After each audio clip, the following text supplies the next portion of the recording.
pour Télé Loisirs, Nathalie Marquet-Pernot et son fils Tom, au casting de la saison 2 des Traîtres dès le 12 juillet 2023 sur M6, se confient sur leur relation depuis le décès de Jean-Pierre Pernaut. Le 2 mars 2022, Jean-Pierre Pernaut s'éteignait à l'âge de 71 ans de suite de son cancer des poumons.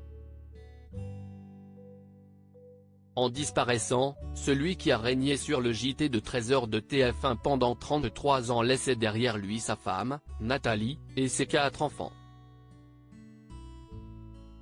Un peu plus d'un an après sa mort, la vie a repris son cours et la famille du journaliste tente d'aller de l'avant.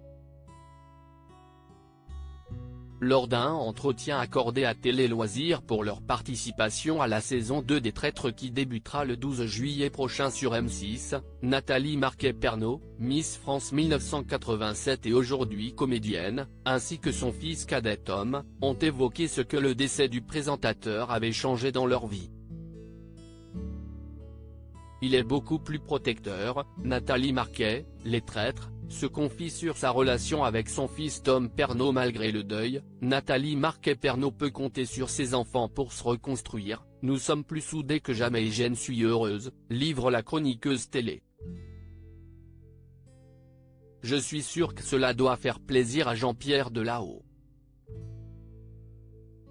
La mère de famille révèle ensuite que la mort de son mari a fait évoluer sa relation avec son fils. Tom fait encore plus attention à moi qu'avant. Il m'appelle pour si je vais être seul et il fait le maximum pour rentrer de Lille au lieu de rester avec ses amis le week-end. Il est aussi beaucoup plus protecteur, ajoute l'ancienne chroniqueuse de C8.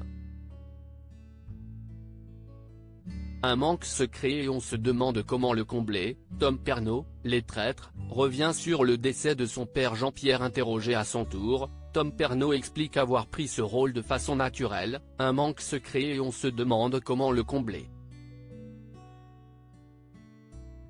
Tu es obligé d'être là mais ça ne me déplaît pas, assure l'étudiant en école de commerce.